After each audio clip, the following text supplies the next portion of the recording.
Jail से ले आने वाला प्रभु यीशु मसीह की आदि बहुत नाम में सपोर्ट लोगों को मैं सुना देता हूँ। वास्तव में हमारा ये जीवन कितना छोटा है। हम लोग इस जीवन के बारे में भी जानना चाहिए। कई बार लोग सोचते हैं कि ये जीवन से सब कुछ बात समाप्त हो गया, ये जीवन खत्म हो जाएगा तो सब खत्म हो गया।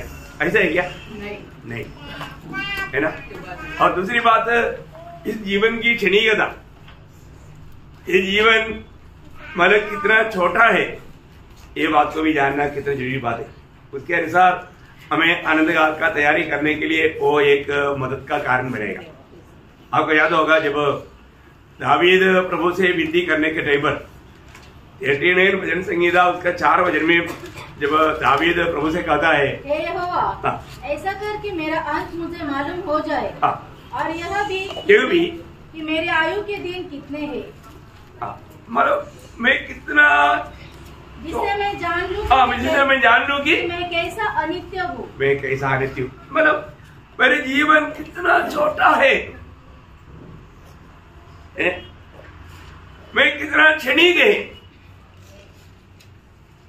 मेरे जीवन कितना छोटा सा जीवन है, थोड़ा समय के लिए ये मैं जानू। तो मतलब क्या है कि मतलब इस जीवन को हमें भारी समझने के लिए ऐसा कोई ज्यादा समय के लिए है ही नहीं। और उसका भाषा में जब वो दूसरा करती 4 सवालों में वो बोलता है पल भर, क्या बोलता? पल भर। और ये दुनिया में क्लेश भी होता है तो हल्का सा क्लेश। देखा, इसका मतलब हमारे जीवन में हम लोग ये बातों को जानना है। हमारे इस छोटा सा जीवन का सही अर्थ अगर हमने नहीं जाना, अनंतता में हमें बहुत बड़ा नुकसान हो जाएगा, है ना। इसलिए जब 90 भजन संहिता का 12 भजन में मूसा ने बोला, मेरा दिन गिनने के लिए मुझे समझ दे, मुझे अच्छा समझ दे। प्रियो, हम लोगों को समझाता है, आपका एक एक दिन आप कैसा बिताते हो, आप थोड़ा परखो। आपने किसके लिए जीवन बिताया, एक एक दिन किस रीति में आपने जीवन बिताया। बहुत लोगों को ऐसा बोलने से उनको अच्छा नहीं लगता, लेकिन वास्तव में हमारा हर एक दिन हमें गिन गिन करके हमें विदा करना चाहिए। अभी आप देखो, और आप सोचो, और एक 100 साल जिएगा, 100 साल जिएगा तो कितना दिन जिएगा, है कितना दिन जिएगा? 36,500 दिन है। 36,500 दिन कोई ज्यादा है क्या? 100 साल जिएगा तो है। आजकल 100 साल कोई जाता भी नहीं। दिन का इतना ही दिन नहीं क्या? लोग अगर दिन में आएगा तो बोलेंगे इतना ही दिन नहीं क्या? बिल्कुल। देखा प्रियो, ये दिन बहुत जल्दी पार हो जाएगा, है ना। लोकदासी गीत गाने के टेबल बोला, इसलिए लोगों को प्रभु ले चला, उन्होंने प्रभु को खाया, प्रभु को पिया। लेकिन वहां पर एक शब्द इसे लिखा है, प्रभु ने चलाया, प्रभु उनके साथ रहा, प्रभु को खाया, प्रभु को पिया। लेकिन पहला कुरिन्थी जैसा दिएगा 5 वचन में जब वहां पढ़ता है, परंतु परमेश्वर उनमें से बहुतों से प्रसन्न न हुआ। हाँ प्रियो, ये एक बहुत बड़ी बात है। प्रभु चलाया, प्रभु उनके साथ रहा, प्रभु को खाया, प्रभु को पिया, तभी भी बहुतों में प्रभु प्रसन्न नहीं रहा। प्रियो, ये हमारे लिए एक चेतावनी है, ये हमारे लिए एक दृष्टांत है। पुराने नियम को बात को लेकर के पौलुस कुरिन्थ मंडली को समझा रहा है। प्रियो, आज भी ये बात समझाने के समय में कितने लोग समझते हैं, कितने लोग समझते हैं। हमारे जीवन में, हम ये छोटा सा जीवन में मैं प्रभु को प्रसन्न किया है कि नहीं, ये इंपॉर्टेंट बात है ना। मेरे जीवन में मैं कैसा जीवन बिताया, ऐसा नहीं, मैं प्रभु को प्रसन्न करके जीवन बिताया कि नहीं। देखो, हमारे जीवन का एक टोटल लक्ष्य क्या रहना चाहिए। मैं किसी कारण, पौलुस बोलता है ना, पौलुस दूसरा कुरिन्थी 5 का 9 वचन, इस कारण हमारे मन की उमंग यह है, मन की उमंग यह है कि चाहे साथ रहे चाहे अलग रहे, पर हम उसे भाते रहे। देखा, हम उसको प्रसन्न करते रहे। रोज प्रभु को प्रसन्न करने वाला जीवन में मिलाता है कि नहीं, ये बात को हमें परखना है। प्रियो, सोने जाने से पहले अपने जीवन को परख कर देखना, मैं आज का दिन में मैं प्रभु को प्रसन्न करके जिया है कि नहीं है। और नहीं तो क्या फायदा है। बहुत बड़ा हमें हम परदेशी है, हमारा ये यात्रा बहुत थोड़ा समय का है। इस परदेशी यात्रा में हम प्रभु को प्रसन्न करके जीना भी, हमारा स्वदेश जो भी नया जन्म पाया है उनका स्वदेश स्वर्ग है। हमें वो स्वर्गीय नागरिक की नागिंद हमारे प्रभु को प्रसन्न करके इस जीवन में ये दुनिया में जीना है। ऐसा नहीं करेगा तो और हमारा दिल दुनिया में लग जाएगा, दुनिया की बातों के पीछे हमारे समय व्यर्थ करेगा तो प्रभु के सामने हम कितना बड़ा मूर्ख बनेगा, है ना। हमें ये बात को जानना है। आज सच में मैं प्रभु को प्रसन्न करने वाला एक जीवन मिलाता है क्या? प्रभु हमारा अनुकूल नहीं है तो हमारा आगे कैसे हम बढ़ सकता है ना। प्रभु को प्रसन्न करने के लिए प्रभु ने हमें दुनिया से अलग किया है। प्रभु का लोग इस्राएल को प्रभु ने उसकी महिमा के लिए अलग किया, लेकिन उन लोगों ने प्रभु का निंदा किया। ये बात नया नियम का लोगों में भी हो जाता है। इसलिए अभी हमको जो मिला हुआ ये जो अध्ययन जो है, स्टडी जो है, वास्तव में बहुत गहरी बात है। इसमें बहुत रुकावट आएगा। बहुत लोग चाहने पर भी वो लोग प्रभु की सहायता बिना कोई भी अपना ताकत में इसमें विजय प्राप्त कर ही नहीं सकता। भी हमें रोज रोज अपने आप को नम्र और दीन करना है, अपने आप को नम्र और दीन करना है। हमें प्रभु नम्र करने के लिए कई प्रकार का वातावरण प्रभु बनाएगा, और जब वो नम्र बनेगा तो प्रभु हमको जरूर अपने साथ लेकर चलेगा। ये बहुत बड़ी बात है। तो प्रभु को मैं धन्यवाद देता हूँ। अभी तक हमने 4 मंडलियों के बारे में हमने सीखा, है ना। आज 5वां मंडली की ओर जा रहा है। आप लोगों को मैंने बताया था आप लोग थोड़ा पढ़कर आएगा तो बहुत आसानी रहेगा। आप लोगों ने पढ़ा होगा करके मैं आशा करता हूँ। आज 5वां मंडली है सतीश मंडली। सतीश मंडली के बारे में हम लोग थोड़ा पढ़ेंगे। पहले उसका 1 से 6 तक का वजन एक दिन पढ़ेंगे। सतीश की कलीसिया के दूत को यह लिख, जिसके पास परमेश्वर की 7 आत्माएं और 7 तारे हैं, वह यह कहता है कि मैं तेरे कामों को जानता हूँ। तू जीवित तो कहता है पर है मरा हुआ।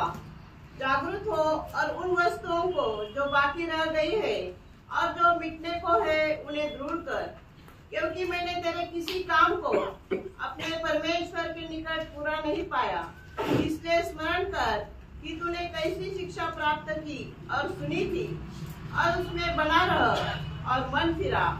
यदि तू जागरूक न रहेगा तो मैं चोर के समान आ जाऊंगा, और तू कदापि न जान सकेगा कि मैं किस घड़ी तुझ पर आ पड़ूंगा। पर हाँ, सरदीस में तेरे यहाँ कुछ ऐसे लोग हैं जिन्होंने अपने अपने वस्त्र शुद्ध नहीं किए। वे श्वेत वस्त्र पहने हुए मेरे साथ घूमेंगे, क्योंकि वे इस योग्य है। जो जय पाए उसे इसी प्रकार श्वेत वस्त्र पहनाया जाएगा, और मैं उसका नाम जीवन की पुस्तक में से किसी रीति से न काटूंगा, पर उसका नाम अपने पिता और उसके स्वर्गदूतों के सामने मान लूंगा।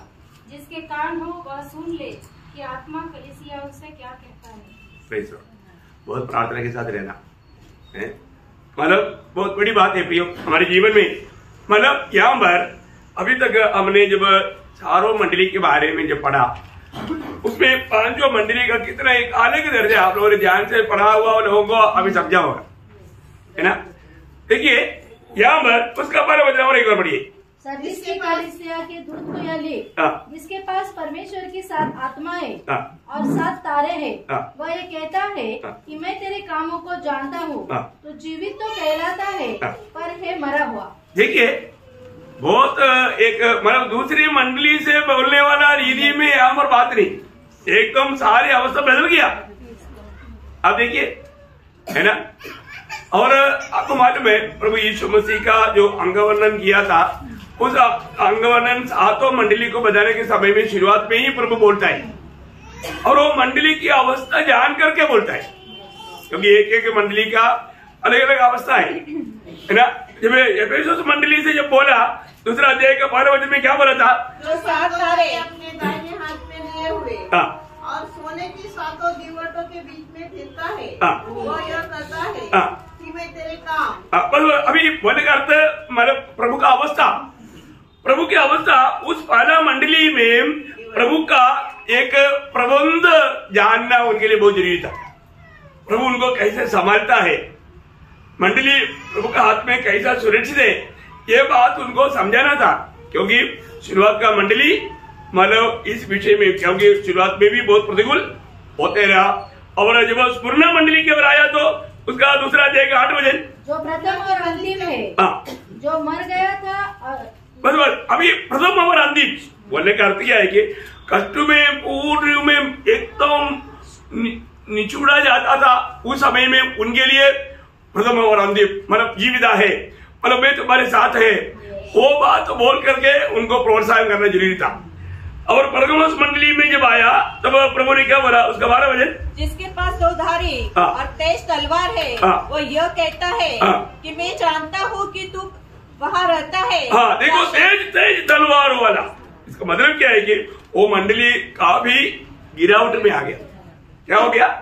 गिरावट में आया। इसलिए परमेश्वर न्याय करेगा, इस बात में चेतावनी दिया। और तुयथैरा मंडली उसका 18 वचन, परमेश्वर का पुत्र जिसकी आंखें आग की ज्वाला के समान और जिसके पांव उत्तम पीतल के समान है, वो यह कहता है। बस इसका मतलब क्या?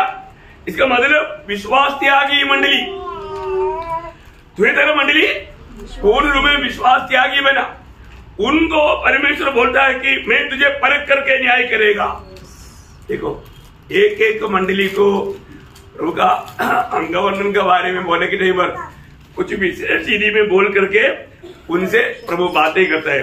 अभी यहाँ पर आपको मालूम है, यहाँ पर प्रभु का बारे में बोलता है, प्रभु मतलब 7 पटा, मतलब क्या बोलता, उसके पास परमेश्वर की 7 आत्मा है। मतलब यहाँ पर वहां बोलता है कि 7 आत्मा है और 7 तारे हैं। देखा, ये 7 आत्मा का वर्णन इससे पहले भी 2 बार आया है ना।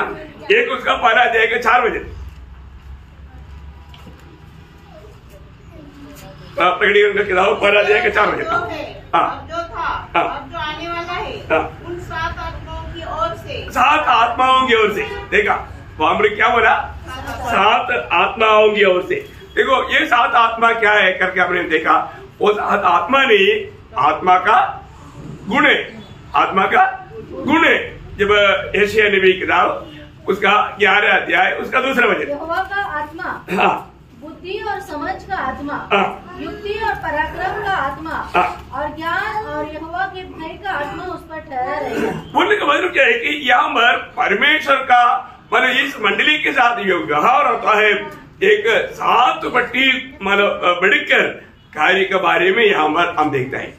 आप देखिए, सर्विस मंडली एक प्रकार, सर्विस मंडली में मतलब उनकी अवस्था एक जागृति शुरू हुआ एक अवस्था है। जागृति शुरू हुआ अवस्था होने पर भी परमेश्वर उनका बारे में एक भी अच्छा बात बोल करके शुरुआत नहीं की। अभी तक हमने 4 मंडली के बाद देखा, 4 मंडली के बारे में पहले उनका भलाई के बारे में चर्चा किया था, आप लोग याद है ना। और परमेश्वर हमेशा अच्छा ही बात को बताता है, लेकिन यहाँ पर हम देखते हैं कि मतलब प्रभु उसको एकदम दोष लगाते हुए शुरू किया। अब देखिए, मतलब उसका दोष लगाते हुए बोलता है, तुम जीविता कहलाता है पर है तो मरा हुआ। देखो, यही तो उनका पहले मारा उनका दोष है। वो अपने आप को जीविता कहलाता है, मतलब उनको काम है। वापस बना उस 12 वचन, जिसके पास परमेश्वर की 7 आत्माएं और 7 तारे हैं, वो यह कहता है कि मैं तेरे कामों को जानता हूँ। देखिए, वहां पर काम बहुत है, परंतु काम में मतलब क्वालिटी नहीं, काम में प्रभु चाहने वाला गुण नहीं, वो स्टैंडर्ड नहीं। मैं काम जानता है, काम बहुत है, बहुत सोशल वर्क करता है ना। उस समय का मंडली बहुत ज्यादा मानव मदद करने में, सोशल वर्क करने में, ऐसे ऐसे बातों में बहुत मतलब जागृत था।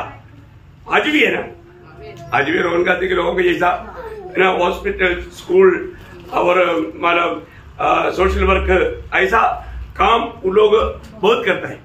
एक प्रकार समाज सुधारने के लिए ये एक सीमा तक अच्छा है, बहुत मदद हो जाता है। लेकिन प्रभु यहाँ पर बोलता है, तू जीविता कहलाता है पर तू मरा हुआ है। इसका मतलब क्या है कि साधारण डिग्री में उनका कामों को, इतना कामों को देख करके हमें या देखने वालों को ये बात समझना कठिन है, क्योंकि कैसा मरा वो बोल सकता, क्योंकि काम बहुत है ना, इतना अच्छा काम करता है, लेकिन ऐसा कैसा? इसका मतलब क्या है कि उन लोगों का भक्ति में सिर्फ एक वेश भक्ति था। क्या था?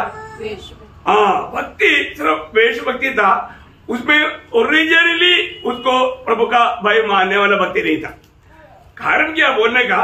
कारण उन लोग जो करता था वो प्रभु के लिए नहीं करता था, अपने लिए करता था। ये है इसका फर्क, बहुत ध्यान से सुनना है ना। एक एक जगह पर आने वाला वो जो दोष जो है, वो लोग काम बहुत करता था, सोशल वर्क भी बहुत करता था। जैसे अभी आपने कई नामदारी जगहों पर जाएगा तो मानो फॉर्म में लिखा होगा donated bye so and so. काम अच्छा किया ना, फॉर्म दिया था ना, टेबल दिया था ना, टेबल के सामने लिखा रहेगा। नहीं समझा? बोलने का मतलब क्या है कि वो लोग जो भी अच्छा काम किया प्रभु के लिए नहीं किया, उनकी बड़ाई के लिए किया, उनकी आदर पाने के लिए किया, उनकी प्रशंसा के लिए किया।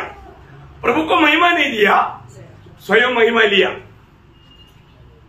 ये था यहां पर सर्विस मंडली का एक बहुत बड़ा अवगुण। मतलब कैसे भी मेरा नाम लोग जाने, मैं इतना बड़े बड़े काम किया है ना, इस रीति का एक भावना। ये तो ये लवोदिकिया पीरियड में भी कई लोगों के दिल में ऐसा बात अगर आ गया तो वो सर्विस मंडली का अनुरूप बन गया। तो यहाँ पर हम ये बात मतलब कोई भी प्रकार का सिस्टमैटिकली होने वाला बहुत बातें सर्विस मंडली में होता था। और जो भी अभी मतलब हर साल कन्वेंशन, उपवास प्रार्थना, मतलब प्रचार, जो भी बात होता, पर जो होने के पीछे का लक्ष्य प्रभु का महिमा नहीं था। प्रियो, स्वर्ग ये बात को देखता है। हमारा प्रभु सबसे पहले हमारा हर एक बातों का स्रोत देखता। तो यहाँ पर उन लोगों का एक बहुत बड़ा बात, वो लोग उस बातों को दिल से नहीं किया, प्रभु की महिमा के लिए नहीं किया, वो मनुष्य के सामने अपने आप को धर्मी दिखाने के लिए ये सब परिश्रम करते थे। इसलिए उसका दूसरा वजह, जागृत हो और उन वस्तुओं को जो बाकी रह गए हैं और बिकने को है, उन्हें दृढ़ कर, क्योंकि मैंने तेरी किसी काम को अपने परमेश्वर के निकट पूरा नहीं पाया। देखा, इसका मतलब क्या है प्रियो? सर्विस मंडली का एक प्रकार सीधा बोलेगा तो मेन बात अगुआ निद्रा में था, क्योंकि प्रभु ने क्या बोला? जागृत हो। किसको बोला?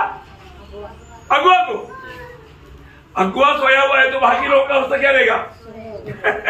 सब सोया रहेगा। अब देखिए, पहली बात तो प्रभु यहां पर एडवांस में बोलता है, तुम जागृत हो जाओ, तुम उड़ो, तुम जगो। मानो अभी आपको मालूम है, अगर मंडली एक सोया हुआ अनुभव में जाएगा तो वो मंडली प्रभु के लिए कोई काम का है नहीं। प्रियो, निद्रा हमेशा हमें बहुत धोखा देता है। आत्मीय जीवन में एक अच्छा प्रभु का महिमा होना है तो प्रार्थना, जिस मंडली प्रार्थना का मंडली नहीं है वहां पर प्रभु का सामर्थ्य का कार्य नहीं हो सकता, नहीं हो सकता। ये बहुत इंपॉर्टेंट बात है। मैं इसलिए मेरा बहनों के लिए मैं प्रभु को बहुत धन्यवाद देता हूँ। मैंने बहुत बार बोला, आप लोग संगति भी शुरू होने से पहले थोड़ा आकर के थोड़ा 2 मिनट भी प्रार्थना करो। बहन लोग करता है, लेकिन हमारे भाई लोगों में अभी तक वो निद्रा से बाहर नहीं आए। बहुत दुख की बात है। मैं आपको बोलता हूँ, बहाना मत बोलना। इधर आने वाला इकट्ठा होकर के आप लोग उस दिन का संदेश के लिए भी प्रार्थना करना चाहिए। फिर है तो मतलब जिसका कार्य हो सुनेगा, समझेगा। बहुत बड़ी इंपॉर्टेंट बात है प्रार्थना। हर बात में जरूरी बात है भी, और जहां पर प्रार्थना है वहां पर विजय है ना। किसमना भाग में भी 6 लोगों को बोलने के टाइम पर मत्ती की सुसमाचार उसका 26 अध्याय का 41 हो जाए। मत्ती उसका 26 अध्याय का 41। रहो और प्रार्थना करते रहो कि तुम परीक्षा में न पढ़ो। देखा, तुम परीक्षा में ना पढ़ने के लिए क्या करना? जागते हुए प्रार्थना करना। बहुत बड़ी बात है हमारे जीवन में जागते हुए प्रार्थना करना। आज भी बहुत लोगों का व्यक्तिगत प्रार्थना जीवन में बहुत सुखापन है, फैमिली प्रेयर सुखापन में है, मंडली की प्रार्थना में बहुत लोग एक सुखापन के अनुभव में है। वो व्यक्ति आत्मीय जीवन में बेल पकड़ नहीं पाएगा। हमारा आत्मीय जीवन में बेल पकड़ने का सबसे मेन बात प्रार्थना जीवन है। प्रार्थना बोलेगा तो एक विश्वासी के लिए जीवन का श्वासोच्छ्वास है।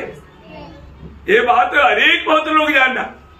और आप सोचो, आप श्वास बंद किया तो मृत्यु, मतलब बहुत लोगों का आत्मिक मृत्यु हो चुका है, आत्मिक मृत्यु हो चुका है। अभी अंत समय में भी ऐसा कई रीति में मतलब एक निद्रावस्था आ सकता है। मतलब दुनिया की बातों में ज्यादा जोर शैतान दे सकता है। जब लूका का समाचार उसका 21 अध्याय का 34 से 36 पढ़ना। इसलिए सावधान रहो, ऐसा ना हो कि तुम्हारे मन कुमार और मध्यवालेपन और इस जीवन की चिंताओं से सुस्त हो जाए। इस जीवन की चिंताओं से सुस्त हो जाए। अभी इसका मतलब क्या है कि कई रीति में विश्वासियों को मतलब सुस्ती या एक निद्रा धीमा करने के लिए मतलब अवस्था बन जाएगा। अंत समय में यह अवस्था आएगा। क्या क्या बात है वापस 34 सावधान रहो, सावधान रहो, ऐसा ना हो कि तुम्हारे मन कुमार और मतवालेपन और इस जीवन की चिंताओं से सुस्त हो जाए। देखा, जीवन की चिंता, ये तीन बातों में होकर के सुस्ती पड़ने का ज्यादा से ज्यादा मतलब मौका है। इसलिए आगे और वह दिन तुम पर फंदे के समान अचानक आ पड़े, क्योंकि वह सारी पृथ्वी के सब रहने वालों पर इसी प्रकार आ पड़ेगा। इसलिए जागते रहो और हर समय प्रार्थना करते रहो कि तुम इन सब आने वाली घटनाओं से बचने और मनुष्य के पुत्र के सामने खड़े होने के योग्य बनो। प्रियो, सबसे बड़ी बात है हमारा प्रभु के आगमन निकट करके जाने के बाद में हमें कितना अच्छा उत्साह के साथ तैयारी में रहना चाहिए। इस जीवन में हमें कहीं ना कहीं मानव परीक्षा में गिरा करके हमको आत्मीय जीवन की दौड़ में सुस्त करने के लिए विरोधी कोशिश करेगा।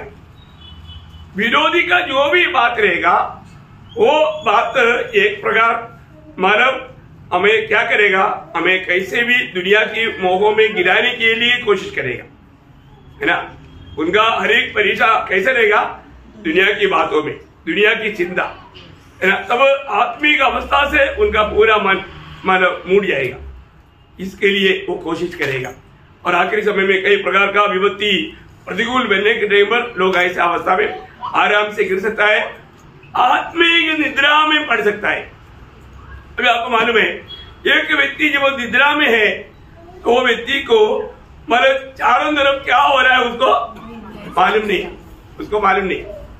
निद्रावस्था एक्चुअली एक मृत अवस्था है, वो निद्रावस्था बहुत डेंजर अवस्था भी। आत्मीय जीवन की निद्रा एकदम भयानक है, क्योंकि उसको मालूम नहीं चारों तरफ क्या हो रहा है। वो एक स्वप्न दुनिया में है, ठीक है ना। इसलिए मानव हमारे जीवन में अगर मैं जगा हुआ है, मैं अपने जिम्मेवारियों के बारे में एकदम जानकार रहेगा। इसका मतलब आत्मिक निद्रा मतलब क्या बताता मालूम है। आत्मिक निद्रा नंबर 1 बात, हमारे जिम्मेवारियों को हम लोग नहीं समझेगा। आत्मिक निद्रा का सबसे पहला दोष, हमारे जिम्मेवारियों को हम नहीं समझेगा। आज भी कितने लोग समझता मंडली जीवन में आया हुआ हमारे एक लोग मतलब अपने जिम्मेवारी जानना चाहिए ना, समझता है क्या? कितने लोग समझता है? अभी देखिए, अभी मैं आपको बताऊं, जो जिम्मेवारी की बात है, हम लोग यहाँ पर एक मतलब खाने का ये किया, खाना सब खा लिया, चला गया, पर तो बर्तन कौन धोएगा? कुछ लोगों को उसका जिम्मेवारी है, क्योंकि हमने खाना लाया था भाई, वो बर्तन वापस दे रहा है, बिना धो करके दे देता लाया हुआ लोग व्यक्तियों को, और दूसरा उसका ही जिम्मेवारी है क्या? नहीं, खाया हुआ सबका जिम्मेवारी है ना। समझ में आया? अरे भाई अभी वो बर्तन वापस पहुंचाना है, अभी लोग आराम से खाया, उनको लगा हमारा ड्यूटी खत्म हो गया। ऐसे नहीं है ना, ये आपका भी एक जिम्मेवारी है, कम से कम है उसमें से भी उसको साफ करके वापस पहुंचाने में, लाने में नहीं मदद किया तो भी पहुंचाने में मदद तो करे। भाग है प्रयोग है ना। इवन जितना वेस्ट आया वो फेंकने का काम किसका है? वो तो बोल कर देगा। ऐसे ही क्या नहीं, वो हमने क्या कर दिया, ऐसे है ना। सुनने वाला वजन तो कैसे है ना, ये वजन मेरे लिए नहीं है, ये उसके लिए। अरे वो आज आया नहीं, वो आना चाहिए था, ये वजन उसके लिए था। हम तो ऐसे मार करके सब छोड़ देते, आखिर में मैं अपने लिए कुछ भी नहीं। बहुत बार ऐसा होता। ये एक निद्रावस्था है, ये एक निद्रावस्था है। यहाँ मैं चाहता हूं प्रयोग, हर एक पवित्र लोग जो निद्रावस्था में रहता है वो मंडली जीवन में सबसे पहली बात वो अपने जिम्मेवारियों को नहीं जानता। आज आप सोचो, आज आप मंडली जीवन में है, नासिक मंडली में आपको कुछ जिम्मेवारी है क्या? अभी तक आपने जिम्मेवारी नहीं समझा, अभी तक आप निद्रा से उड़ा नहीं। नंबर 1 बात है, निद्रा का खतरनाक साथ सूचना मैं आपको देता हूं है। उसमें नंबर 1 सूचना है, आप अपना जिम्मेवारियों को बिल्कुल नहीं जानता। देखा, ऐसा होना चाहिए नहीं प्रयोग है, जिम्मेवारी जानना चाहिए, और सिर्फ जानना काफी नहीं, जिम्मेवारी निभाना भी चाहिए। दूसरा, निद्रा में रहने वाला व्यक्ति, जो व्यक्ति अपनी जिम्मेवारी जानता है लेकिन नहीं करता, वो भी एक निद्रा है। ये दूसरा बात है। जो व्यक्ति, पहला बात, वो एक व्यक्ति जो जिम्मेवारियों को ना जान करके रहना, ना जानना। प्रभु में आने के बाद मैं पवित्र लोगों को बहुत नम्र विनती करता हूं, प्रभु का दृष्टि में आज हम सोया हुआ अवस्था में कोई न रहे। इधर गीत गाता है, गीत कौन गाता है? ये 2-3 अपनी बहन लोग गाता, बाकी भाई लोग मुंह खोला वो मैं आवाज नहीं आया। मैं उन लोगों को जागृत करने के लिए मैं कभी कभी थोड़ा मुझे आवाज में गाता हूं। मुझे तो संदेश भी देना है भाई, कोई बात नहीं, प्रभु सामर्थ्य देगा। लेकिन बाकी बहुत भाई बहन लोग सिर्फ मुंह हिलाता है, आवाज नहीं आता। ऐसे ही क्या? आपको भी मालूम है, आप भी जानता है, मानो प्रभु का महिमा के लिए मुझे भी गीत गाना चाहिए। कैसे गाना चाहिए? ऊंची आवाज से। तो फिर आप पूछेगा क्या प्रभु बहरा हो गया? प्रभु बहरा नहीं प्रियो, लेकिन आप पूरा दिल से गाओ, प्रभु का महिमा के लिए गाओ। ऐसा अभी आपको मालूम है, अभी मुझे इतना मालूम है कि जब शुरुआत के दिनों में जब कोई भी गाना किसी को आता भी नहीं था, मुझे उस समय में कैसे गाना पड़ता था। मैं तो चलिए जिम्मेवारी जिसका भी है उसको मालूम है उसका तकलीफ क्या होता है। ठीक है, मतलब आप लोग इस प्रकार का अवस्था में आएगा तो आपको समझेगा। ओके, तो बोलने का अर्थ क्या है कि अभी ये दूसरा गलती है, वो व्यक्ति आत्मिक निद्रा में है। वो व्यक्ति आत्मिक निद्रा में कौन? जो लोग अपनी जिम्मेवारी जानता है ना। अभी हम बोलता है अब बाइबल पढ़ो भाई, रेफरेंस पढ़ो, इधर 2-3 लोगों का है जिम्मेवारी, बाकी आप लोगों का जिम्मेवारी नहीं क्या? अरे उड़ा के पढ़ो ना, उनकी नाम पर मतलब लिख करके ठेका दिया है क्या? नहीं है ना, है वो उनको पढ़ रहे, तो वो उधर ही इनाम भी उनको लेने दो, ऐसा बोलना है। उधर तो चाहिए। हाँ, ऐसा ना करो प्रियो, ऐसा ना करो। देखो, ये एक निद्रावस्था है, आत्मीय जीवन की निद्रावस्था को आप समझो। आप काम पर जाने अनजाने निद्रा में है। तीसरी बात मालूम है, मतलब उनको आत्मिक बातों में उलझाई नहीं, यानी आत्मिक बातों में उलझाई नहीं, दुनियादारी की बातों में भागेगा, और जो आत्मिक बातों में उलझा कम है। ये एक निद्रावस्था का व्यक्ति की बात है। उधार पाने के बाद निद्रावस्था में गिर गया वो एक व्यक्ति की बात है, उसको आत्मिक बातों में उलझा नहीं। दुनिया की बात अभी इधर भी ऐसा है ना, आत्मिक बात बोलने के टाइम पर कितने लोग आराम से हो जाता, और दुनिया की बात आ गया तो जागृत, वो कहानी उनको याद रहेगा, वचन याद नहीं रहेगा। देखा, आत्मिक बातों में बाइबल पढ़ने में उलझा नहीं, मतलब संगति में नहीं आया तो भी कम से कम प्रभु ने यूट्यूब की तरह संदेश भेजा है, उसको सुनने के लिए उत्साह नहीं, कथा कहानी सुनेगा, फालतू बातों में टाइम पास करेगा। ये एक निद्रावस्था है।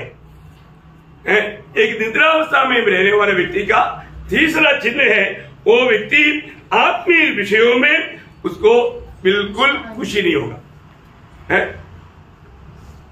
संगति में आओ बोलना पड़ता, आमंत्रण पत्र देना पड़ता, आमंत्रण देना पड़ता विश्वासी को, वो आत्मिक निद्रा में है। मैं आपको बोलना चाहता हूं प्रियो, एक सच्चा जागृत व्यक्ति है तो अगर एक व्यक्ति अगर एक दिन अगर नहीं भी आ पाया, तुरंत वो कम से कम मैसेज देगा, फोन करके बोलेगा कि मैं थोड़ा आज मेरे को ऐसा कुछ, मतलब सच बोलना। वहां पर भी झूठ बोलने वाले लोग बहुत है, इसलिए कई लोग बोलता भी नहीं, क्योंकि जो बोलना तो झूठ बोलना पड़ेगा, क्योंकि जान पूछ कर नहीं आया। प्रभु ने समय दिया, आरोग्य दिया, प्रियो ये अवस्था सब द्वार बंद होने जा रहा है। बाद में पछताने से, मुझे मालूम है ना, इधर से गया हुआ कई लोग बाद में पछताया, अरे उधर हमको डेली मीटिंग मिलता और इधर तो कोई मीटिंग भी नहीं मिलता, हमको अभी आ रहा है पछताव। समय पार होकर के पछताव करने से क्या फायदा प्रियो? हम लोग इसको जानना, ये विषय को जानना, हम आपको बार बार समझाता है, बताता है प्रियो, हम प्रभु में आपको बहुत प्यार करता है। आप बाद में रोने वाला नहीं बनना, आप इनाम पाना चाहिए, उस उद्देश्य में आपको ये बात बताता है। इसका मतलब आज आपको आत्मिक बातों में उत्साह है क्या? भजन पढ़ने में, प्रार्थना करने में, पवित्र जीवन बिताने में आज उत्साह है क्या? है दूसरे को मिल करके प्रोत्साहन करने में आज उत्साह है क्या? ये बात को परखना, नहीं तो आप एक आत्मिक निद्रा में। चारों बात मतलब वो व्यक्ति को आत्मिक बातों से बढ़कर आर्थिक बातों पर ज्यादा उसका ध्यान रहेगा। देखिए, जो व्यक्ति आत्मिक निद्रा में है, वो व्यक्ति प्रभु में विराट पाया, वो व्यक्ति उसको मतलब आत्मिक बातों से बढ़कर उनको दुनियादारी की बातों में, आर्थिक बातों में उनका ध्यान रहेगा। मैं कैसा धनवान बनूं, कैसा मैं सुख जीवन बिताऊं ना, इस प्रकार आर्थिक बात, दुनियादारी की बात, वो एक उदार पाया हुआ आत्मिक निद्रा में पड़ा हुआ एक व्यक्ति का एक चिन्ह है। और पांचवी बात, मतलब उसको समय का पहचान नहीं है। अभी कई लोग देरी से क्यों आता, उनको अभी भी मालूम नहीं, इधर 7 बजे मीटिंग स्टार्ट होता है। मैं तो सोचता है नए नए लोग भी बहुत जल्दी आता है, पर तो अपने विश्वासी लोग कई लोगों को मालूम नहीं इधर कितना बजे टाइम। मतलब प्रियो, ये आपको, आप एक आत्मिक निद्रा में है, ये बात का चिन्ह है। अच्छा रहेगा? अच्छा नहीं रहेगा है। और तो आप ये बात समझना, स्वर्ग के तराजू में आप एक निद्रालु व्यक्ति है, आत्मिक निद्रालु से आप में कोई आदर्श नहीं। कितना दुख भरा बात है प्रियो, है ठीक है। कई लोग बहुत अपनी ड्यूटी से बहुत मुश्किल से बात करके आए हैं, मतलब वो बात अलग है, वो तो प्रभु को भी माने है। अपने जीवन में जान पूछ कर घर में रहते रहते टाइम पर लोग मतलब मीटिंग में नहीं आएगा, समय को नहीं पहचानता, समय को पहचानना प्रियो ये बात भी। और समय दुनिया की बातों के लिए समय देगा, आत्मिक बातों के लिए कम समय देगा, समय को नहीं जानता, समय कैसे इस्तेमाल करना नहीं जानता, उसको बोलता है आत्मिक निद्रा। सबको समझ में आ रहा है ना? किसी को बुरा तो नहीं ले रहा है भाई, बहुत गहरी बात मैं आपको बता रहा हूँ। आत्मिक जीवन में ये समझ करके हमारे जीवन में कहीं भी लंगड़ापन है तो सुधारने के लिए बोलता हूँ। और छठवीं बात, मतलब जब प्रभु के वचन सुनता है उस समय में उसको समझ में नहीं आता वो आत्मिक निद्रा में क्या है। प्रभु के वचन सुनने के टाइम पर ठीक है, नए लोगों की बात अलग है, नए लोग अभी उधार नहीं पाया, उनको वचन का इतना परिचय नहीं, वो बात अलग है। और जो प्रभु में आकर के कई साल हो गया और जो अभी भी प्रभु का वचन सुनने के टाइम पर उसको समझ में नहीं आता, इसका मतलब क्या है कि वो एकदम आत्मीय में नाटा व्यक्ति है, वो एक निद्रा व्यक्ति है। वो आपको मालूम है, जो व्यक्ति उत्साही है ना, प्रभु में आने के बाद में उसको समझ में आएगा, क्योंकि प्रभु की आत्मा उसको समझने के लिए मदद करेगा, वो आत्मा का अधीन रह करके वचन सुनेगा। इतनी बड़ी बात है प्रियो, मतलब आत्मिक निद्रा कितना खतरनाक है, मैं वो बात को आपको समझा रहा हूं। और आखिरी सातों बात, मतलब जब प्रभु का वचन जब सुनता है, उनका ध्यान वचन में नहीं, दूसरा इधर, वो क्या करना है? उनका ध्यान पूरा वचन में नहीं और बातों में है। देखा, ये एक आत्मिक निद्रा का अवस्था में रहने वाला एक व्यक्ति का चिन्ह है। 7 बात मैंने बताया, आप लोगों ने पॉइंट लिखा, ये बातें लिख करके परखना प्रयोग। इसमें कई बात हो सकता है आपके जीवन में कहीं रह गया होगा, उसको सुधारना प्रयोग, सुधारना, नहीं तो कोई कमी आपके जीवन को मतलब डुबा देगा। 7 बात बताया। और एक बात जल्दी बताता हूं, आपने लिखा, ठीक लिखा है कि नहीं? देखो, पहली बात, प्रभु में आया वो व्यक्ति अपनी जिम्मेवारी नहीं जानता। अभी आपको मैं बताता ना, अगर मैं अभी बताऊं, अभी तो अपन तो किसी का नाम ले लेता है, चलो आइए हम अपने आंखें बंद करें, एक दिन प्रार्थना करें, एक भी नहीं करें, मतलब एक बार मैं कई बार टेस्ट किया हुआ है। क्या बात है? जिम्मेवारी नहीं, सोया हुआ है सब, किसी का नाम लेकर के बोलेगा तो इसका मतलब क्या है ना, ये भाई क्या इंसान को मतलब मंडली की अवस्था कहां पर है प्रियो? एक निद्रा अवस्था। इसलिए प्रभु का निंदा ना होने के लिए किसी ना किसी का नाम ले लेता है। मैं आपको बताना चाहता हूं, ऐसा मैंने कई बार ये बात को भी परखा है, हो ही नहीं है, सब चुप रहेगा, फिर देरी के बाद में फिर बोलना पड़ता, अच्छा भी नहीं लगता। मैं आपको बताना चाहता हूं प्रियो, एक निद्रा अवस्था, जिम्मेवारी जानना प्रियो, एकदम फायर होना चाहिए ना, एकदम हाथ होना चाहिए प्रभु की महिमा के लिए। इन बातों में कितना उत्साह चाहिए, लेकिन लोग उसके लिए उत्साही नहीं तो एक ही व्यक्ति सब करेगा, कितना बड़ा गलत बात है। तो पहली बात, आत्मिक निद्रा का व्यक्ति अपने जिम्मेवारियों को नहीं जानता। और दूसरी बात, जो आत्मिक निद्रा का व्यक्ति जो जानता है मुझे वो करना चाहिए, तभी भी नहीं करेगा, वो करना चाहिए तभी भी नहीं करता, वो आत्मिक निद्रा में। तीसरी बात, उसको आत्मीय बातों में उत्साह ही नहीं, इच्छा नहीं जानने का, बढ़ने की इच्छा नहीं। और चौथी बात, उनको दुनियादारी की बातों में बहुत इंटरेस्ट है, ज्यादा ये भी इकट्ठा भी होगा तो प्रभु की बात नहीं करेगा, दुनिया की बात करेगा। दुनिया की बातों में उनको इंटरेस्ट ज्यादा है, वही उनके लक्ष्य है। और पांचवी बात, वो समय को नहीं जानता, समय को नहीं पहचानता प्रियो, समय को पहचानना प्रियो, समय को पहचानना, समय का गौरव जानता है। इसलिए मैं टाइम देख करके टाइम पर बंद कर देता हूँ, नहीं तो मैं 10 बजे तक बोलते रहेंगे तो आप भी बोलेगा अरे मुसीबत हो गया समय सबके लिए मूल्यवान है। हमारा जिंदगी का समय को पहचान करके सही रीति में इस्तेमाल करना सीखना पियो, सही समय पर उठो, सही समय पर सब काम करो, बहुत अच्छी बात है, एक डिसिप्लिन देखना पियो। ओके, छठवीं बात, मतलब प्रभु के वचन सुनने के समय में वो समझता नहीं वही पांचवी बात नहीं बोला, ओके, पांचवी बात, समय को नहीं जानता, पांचवी बात समय को नहीं जानता। छठवीं बात, पवित्र वचन सुनने के टाइम पर उसको समझ में नहीं आता।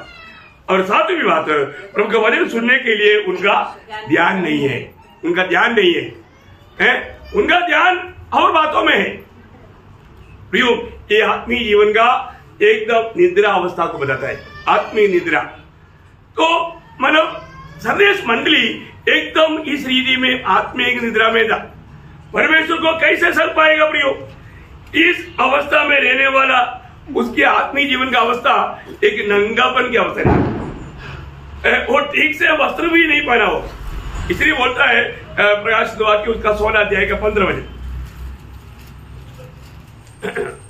देख मैं चोर के समान आता हूँ, धन्य वो है जो जागता रहता और अपने वस्त्र की चौकसी करता है, अपने वस्त्र की चौकसी करता कि नंगा ना फिरे। देखा, अपने वस्त्र की चौकसी करता और नंगा ना फिरे, है ना प्रियो? एकदम एक नग्न अवस्था का, एक लज्जित अवस्था, लज्जित होने वाला अवस्था।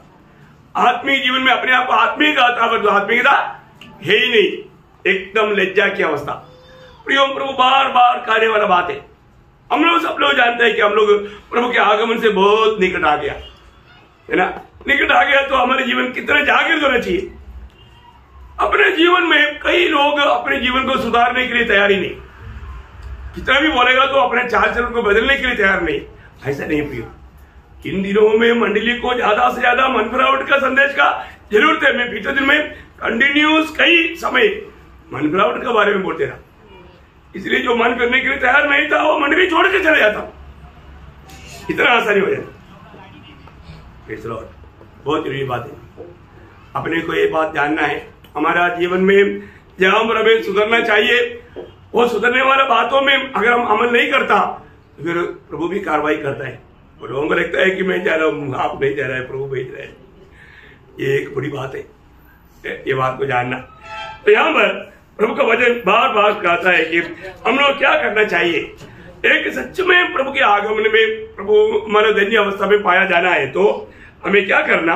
मत्ती के सुसमाचार उसका 24 अध्याय उसका 42 से 44, मैथ्यू चैप्टर 24 42 to 44। इसलिए जागरूक रहो क्योंकि तुम नहीं जानते कि तुम्हारा प्रभु किस दिन आएगा।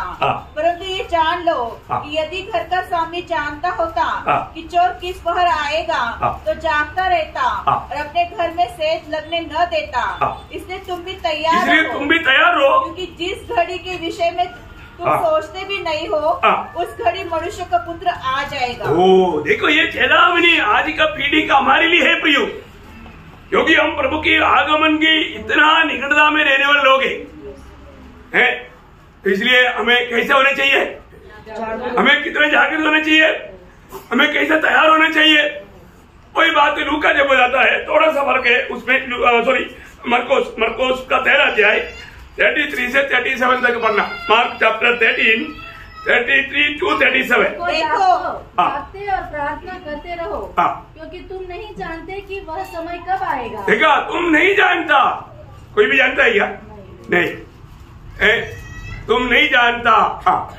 यह उस मनुष्य की सी दशा है जो परदेश जाते समय अपना घर छोड़ जाए और अपने दासों को अधिकार दे और हर एक को उसका काम बता दे और द्वारपाल को जागते रहने की आज्ञा दे। देखो, प्रभु ने ये सब बात हमको बताया ना।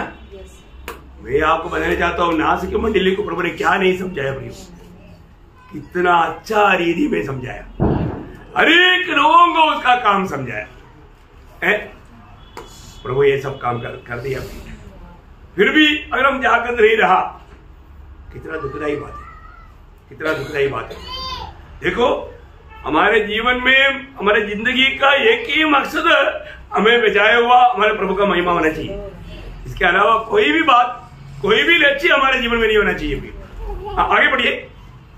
इसलिए जागते रहो क्योंकि तुम नहीं जानते कि घर का स्वामी कब आएगा। सांझ को जागते रहो बोलेगा तो जो भी बात है, जो भी कार्य दिया है वो काम करते रहना। अभी आपने 7 बात सुना ना, वो 7 बातों में मेरे जीवन में कोई नींद का अवस्था है क्या? मैं आपको बोलता हूँ, सबको बहुत बात दिखाई देगा। फिर वो व्यक्ति को जागता हुआ अनुभव में आना है तो क्या करना पड़ेगा? बात मानना पड़ेगा। अगर सब लोग मानेगा तो नासिक मंडली कैसे रहेगा मालूम है? पूरा देश हिल जाएगा, नासिक पूरा पलटी हो जाएगा अगर आप थोड़ा जागृत हो जाए सब लोग, है ना। हम एक दूसरे को प्रोत्साहन करना प्लीज, अपनी इस बातों को समझो, इसको हल्का ना छोड़ो, है ना। क्योंकि सर्विस मंडली के समय में जागृति की शुरुआत हुआ तो भी इस प्रकार नींद में रहने के कारण, काम को नहीं समझने के कारण वो सही जागृति में नहीं आया। बहुत बड़ी बात है, अपने को ऐसा होना चाहिए। और आगे, ऐसा ना हो कि वह अचानक आकर तुम्हें सोते पाए। और जो मैं तुमसे कहता हूँ वही सबसे कहता हूँ, जागते रहो। देखा, ये कुछ लोगों के लिए है क्या? नहीं, सबके लिए संदेश है। उधार पाए हुआ सबके लिए संदेश है। प्रियो, हम लोग सब लोग ये बात को जानना, हम लोग जब ये दुनिया में रहता है तो हमको प्रतिकूल है। ये दुनिया का ईश्वर शैतान, जब पहला पत्रोस 5:8 में पत्रोस बोलता है सचेत रहना और जागते रहना। देखा, इसका मतलब जागते रहने का अर्थ आप रात को भी नहीं सोना, ऐसा ही क्या? नहीं, वो बात नहीं, आप सो जाओ। लेकिन आप अपनी जिम्मेवारियों को भूल करके जीना नहीं, है ना। नेहमिया जब वहां पर दीवार बनाने के लिए गया और मतलब स्नान लेने के टाइम तक तलवार अपने पास रखा है। सोने के टाइम पर साथ में जाएगी नहीं। लड़ाई के मैदान में रहने वाले लोग सोने के टाइम पर भी, मैं आपको बोलता हूं, शू तक नहीं खोलता, हथियार एकदम रेडी पोजीशन में अपने साथ रख करके सोता।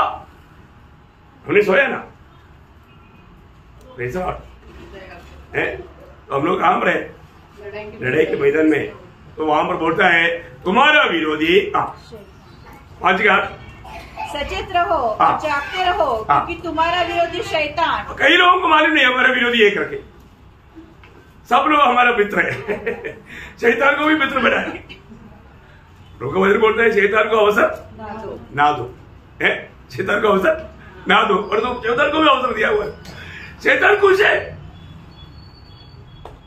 शैतान आज बहुत लोगों के बारे में बोलता है स्वयं वो मेरा मित्र है, क्योंकि वो बिल्कुल मेरे को कोई तकलीफ नहीं देता, क्योंकि वो कभी सुसमाचार रहता नहीं, प्रार्थना करता नहीं, टाइम और मीटिंग में जाता नहीं।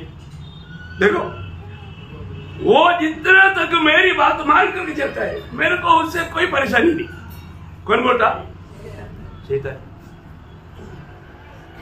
ऐसे व्यक्तियों के बारे में प्रभु का दिल में कितना दुख रहेगा भी है।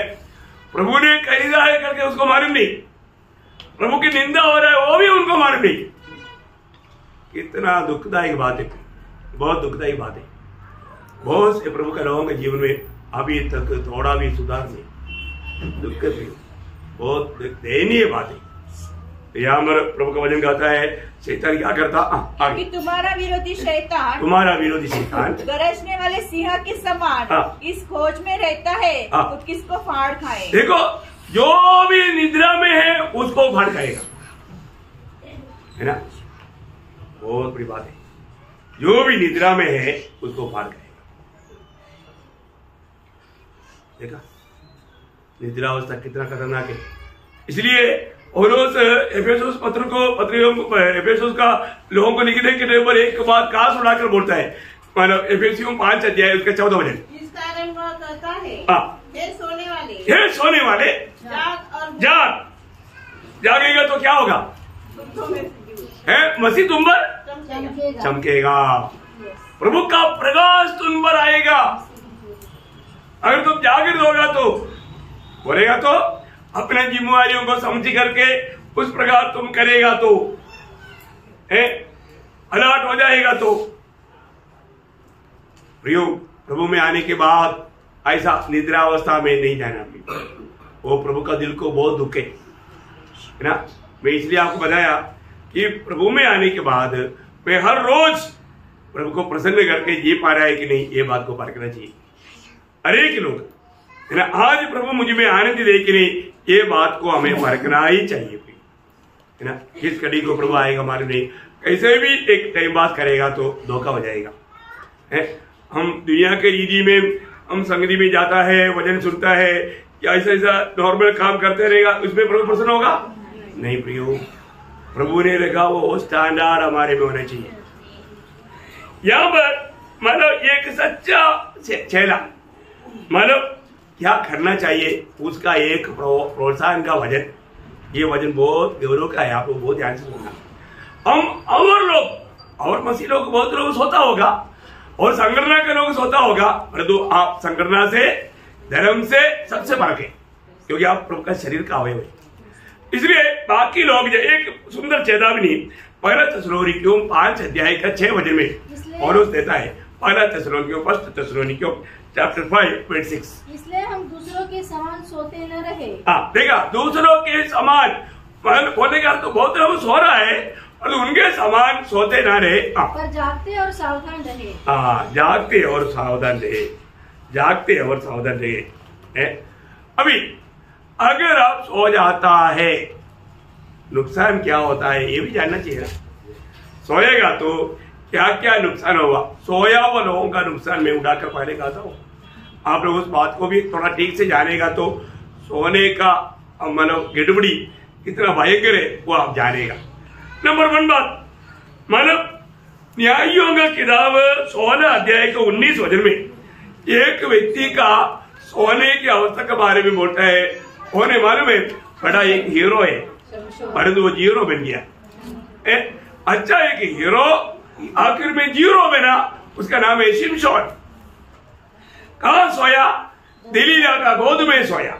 आप देखिए बहुत बड़ी बात है। अभी ये शिमशोन एक नासिर वर्ग का व्यक्ति था, नासिर वर्ग का व्यक्ति, और बाद में अलगवाई पाना चाहिए था, अलगवाई में रहना चाहिए था। और दो शिमशोन ने क्या किया?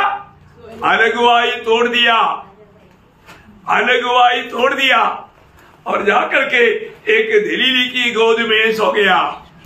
आप देखा क्या लाभ मिला? दोनों आंख चला गया और दुश्मन का चक्की पीसने लगा। उनके लिए एक गुड़िया बना, तमाशा बना। देखा क्या बना? तमाशा बना। कहानी आपको मालूम है, इसलिए मैं ज्यादा वहां पर पढ़ा करके विस्तार से बोलने की जरूरत नहीं। प्रियो, जो एक आत्मिक जन नहीं सोना चाहिए, उनकी नींद उसके लिए कितना बड़ा नुकसान लाया है। उनका दोनों आंखें फिलिस्तियों ने तोड़ दिया, रोशनी नष्ट कर दिया और कैदी बनाया, जंजीर से बांधा और उनको आटा पीसने के लिए एक चाहिए था, तो अच्छा ताकतवर व्यक्ति को मिला। खूब आटा पीस करके उन्होंने रोटी बनाकर खाया। देखा कितना भयंकर बात है। कारण क्या है? सो गया। क्या हो गया? सो गया। प्रयोग हम बहुत मूल्यवान बातों का नुकसान करेगा सोने से।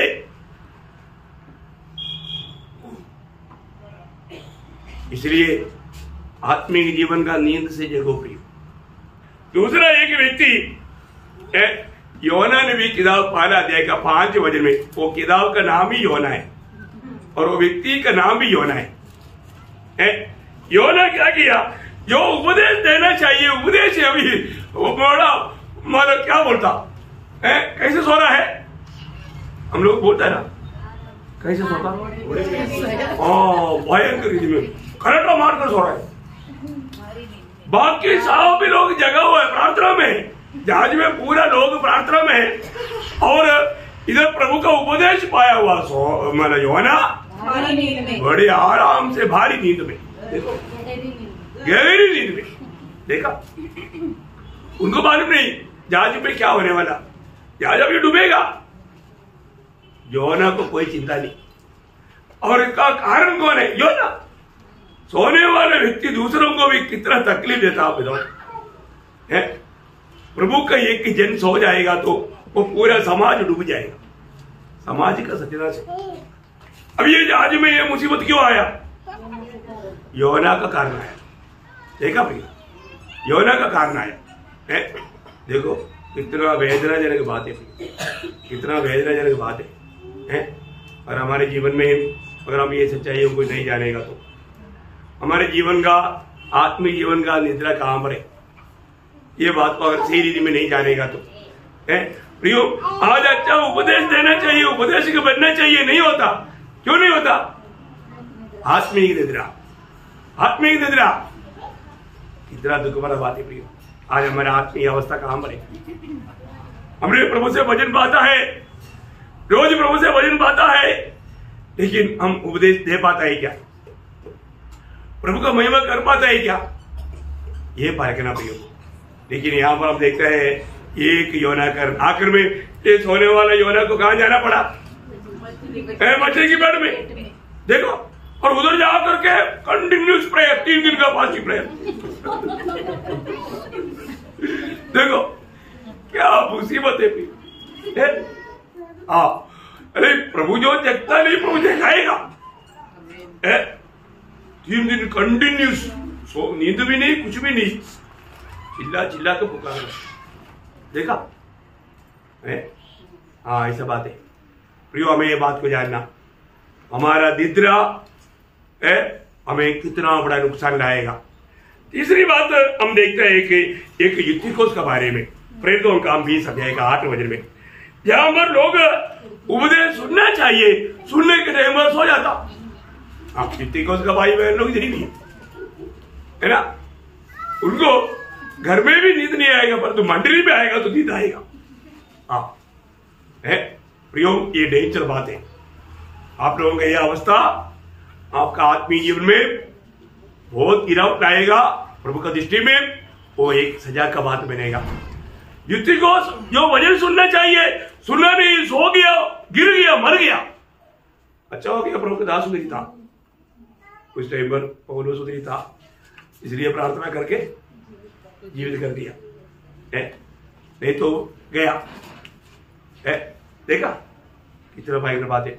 मतलब जो वचन सुनना चाहिए, वचन सुनने के समय में सोने वाला क्या करता, जिंदगी में मृत्यु लाता। मृत्यु मृत्यु मृत्यु, समझ में आ रहा है?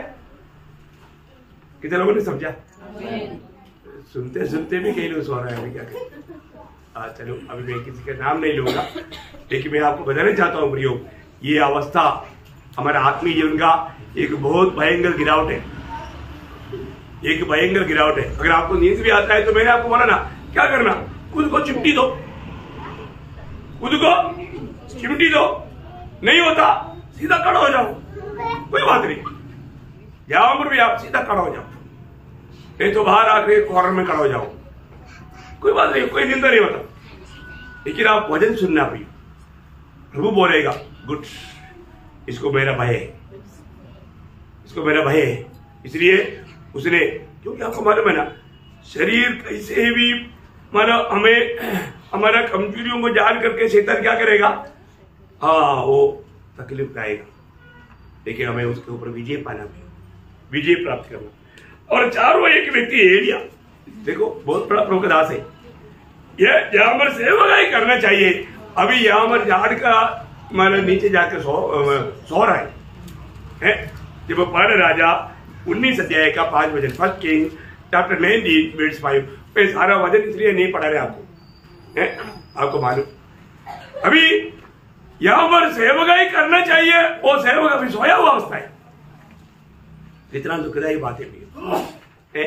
प्रभु ने हमें नियुक्त किया हुआ सेवका के बारे में हमें कितना जानकारी चाहिए और वो कितना जिम्मेवारी के साथ निभाना चाहिए।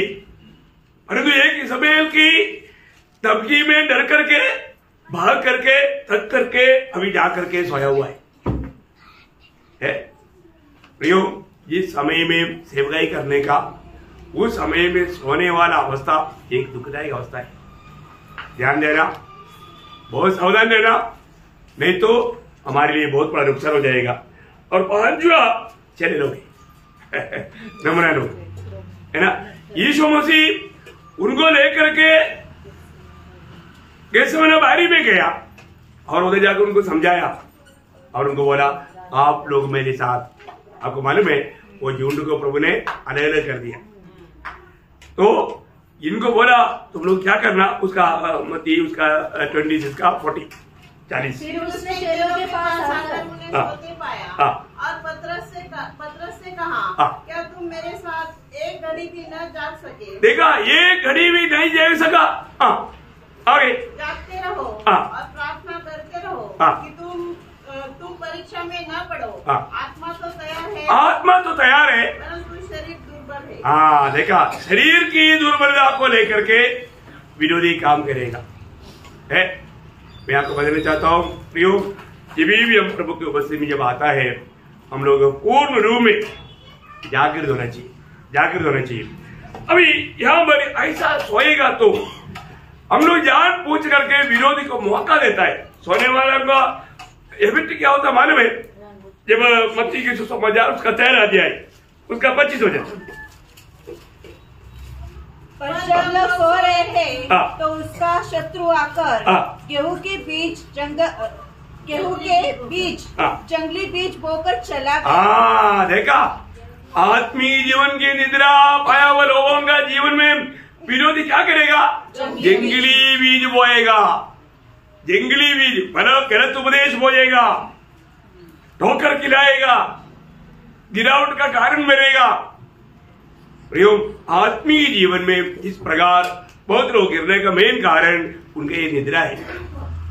ये निद्रा कारण झूठे उपदेशकों के साथ मिलेगा, उनकी बात दिल में आएगा, उनका आत्मीय दौड़ धीमा हो जाएगा और आकर में गिर जाएगा। देखा सोने वाला लोगों का जीवन में शैतान जंगली बीज या गलत उपदेश, गलत वचन, सत्य वचन के खिलाफ में बातें बोल करके उनको बहकाएगा। एक भयानक नुकसान वो है, एक दूसरा नुकसान भी है, क्या मालूम है? 1 शामुएल उसका 26 अध्याय का 11 वचन, ये सब वचन के द्वारा 1 शामुएल चैप्टर 26 वर्स 11। यहोवा न करे कि मैं अपना हाथ यहोवा के अभिषेक पर उठाऊं, अब उसके सिरहाने से भाला और पानी की सुराही उठा ले और हम यहाँ से चले जाएं। यहाँ पर क्या नष्ट हो गया? हथियार नष्ट हो गया। क्या नष्ट हो गया? हथियार। प्रियम, लड़ाई के मैदान में हथियार बिना कैसे विजय पाएगा? और यहाँ पर शाऊल के पास में जो हथियार था वो लेकर गया, कारण क्या है? सोया हुआ था, सोया हुआ था। देखा, सोया हुआ लोगों से हथियार छीन लिया जाता, वो लोग हथियार रहित बन जाता, वो लोग लड़ाई के मैदान में कोई काम का नहीं रहता, वो विजय कभी नहीं पा सकेगा। इसका मतलब आपको ये बात भी समझ में आया होगा करके मैं आशा करता हूँ। प्रियो, और कोई लोग आत्मीय निद्रा में है तो हम लोग आत्मीय निद्रा में नहीं जाना चाहिए। अगर जाएगा तो हमें इस प्रकार का 5 चेतावनी मैंने आपको दिया। एक शिमशोन की बात बताया, जहां पर अलगुवाई चाहिए था, अलगुवाई तोड़ने के कारण उसका जीवन में नुकसान आया। जहां पर अलगुवाई हो तो लोगों की कैसे होना चाहिए? अलग होना चाहिए। प्रियो, जिन जिन बातों में अलग रहने के लिए प्रभु की उपस्थिति में आपको वचन से सिखाया, प्रियो एक भी बात पर लापरवाही करेगा, आपका आत्मीय जीवन में गिरावट आएगी। सावधान रहना प्रियो, अलगाई की बातों पर सावधान रहना। दूसरा हमने देखा योना, जो प्रभु से वचन पाया, उपदेश देना चाहिए, वो नहीं दिया तो वो आत्मीय निद्रा में है। उसका कारण दूसरे को भी नुकसान आएगा और खुद को भी नुकसान आएगा। तीसरा मैंने बोला युतिकोस, जो उन्हें वचन सुनना चाहिए था, सुनने के टाइम पर सोया, इसलिए मृत्यु मिलना ही चाहिए था, परंतु मृत्यु से बच गया किसी कारण, परंतु बहुत लोगों का मृत्यु हो जाता क्योंकि वो वचन नहीं सुनता। वचन सुनने के टाइम पर सो जाता, वो सोने वाला अवस्था मृत्यु में लेकर जाता। चारों मैंने बोला एलिया, जबकि सेवकाई करना चाहिए था, परंतु वो सेवकाई नहीं किया तो प्रतिबल को नष्ट कर दिया, प्रतिबल को नष्ट कर दिया। और पांचवा मैंने बोला चेले लोग, यीशु मसीह के चेले लोग, है ना, जब प्रार्थना करना चाहिए था सो गया, इसलिए प्रतिकूल आया, तलवार उठाया, इसलिए सबको भागना पड़ा। देखा इतना भयंकर धोखा है। यीशु मसीह ने तलवार उठाने के लिए सिखाया? नहीं सिखाया, लेकिन सोने के कारण तलवार उठाया। अच्छा हो गया, गड़ा काटा, लेकिन कहानी कट गया, क्योंकि तलवार चलाने के लिए नहीं सिखाया था। Praise Lord. तो अगर गला भी कट गया तो प्रभु गला माना लगा कर देता है, लेकिन जो भी बात है प्रियो, वो उसका गलती आप देखना। तो इसलिए प्रभु का वचन कहता है, एक बहुत बड़ा चेतावनी मैं आपको बता करके आज मैं यहाँ पर समाप्त करूंगा। कोई प्रकाश वाक्य 3 का 3 में, इसलिए प्रभु हमें एक सत्य चेतावनी देता है। प्रकाश वाक्य 3 का 3, इसलिए स्मरण कर कि तूने कैसी शिक्षा प्राप्त की। इसलिए स्मरण करना, कैसा शिक्षा प्राप्त किया और कैसी और सुनी थी, और उसमें बना रहो और मन फिरा। यदि तू जागरूक न रहेगा, यदि तू जागरूक नहीं रहेगा, तो मैं चोर के समान आ जाऊंगा, और तू कदापि न जान सकेगा कि मैं किस घड़ी तुझ पर आ पड़ूंगा। प्रियो, एक सत्य चेतावनी है, सत्य चेतावनी है। हम लोग थोड़ा और करके वचन पढ़ाया है, कोई बात नहीं उधर तो नहीं आया, हम दूसरा वचन में ही अभी। हाँ, तो बहुत बड़ी बात क्या है कि प्रभु यहाँ पर बोलता है कि मैं चोर के नहीं आऊंगा। प्रयोग हमें आज के दिन प्रभु आएगा तो आज हमें बोलने के लिए हिम्मत आएगा क्या? जैसे पौलुस ने कहा 2 तिमोथी 4 अध्याय उसका 7-8 वचन, सबको मालूम क्या बोला प्रभुदास ने?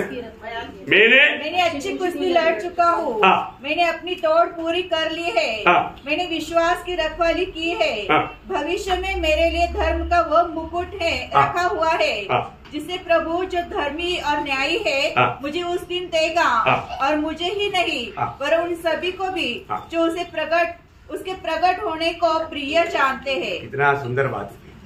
मैं आपको बताना चाहता हूँ, हमारे भी जीवन में हमें ऐसे बोलने के लिए आना चाहिए, धैर्य चाहिए, हिम्मत चाहिए। प्रियो, हमारा प्रभु किसी भी क्षण को आ सकता है ना, परंतु आज भी प्रभु आ गया तो अपने जीवन में व्यक्तिगत, मैं आपको कल भी बताया, प्रभु का बुलाहट हमेशा व्यक्तिगत है। ये हमेशा जानना, हमें अनेक व्यक्तियों को अपना लेखा देना है। इसलिए अपने को आज अगर प्रभु आ गया तो ऐसा हमें बोलना चाहिए, मैंने अच्छा कुश्ती लड़ा, मैंने मेरे विश्वास को रिकवारा किया, है ना, मैंने मेरी दौड़ को मैंने पूरा किया, अभी मैं वो धर्म की मुकुट पाने के लिए जा रहा हूँ। सिर्फ मेरे लिए नहीं, उस पर विश्वास किया और सबको भी बहुत बड़ा संदेश है ना। इसलिए आज भी प्रभु आ गया तो यदि आज हमने सुना हुआ बातों में हमारे जीवन में कुछ ना कुछ प्रभु जरूर छू करके बात करता है।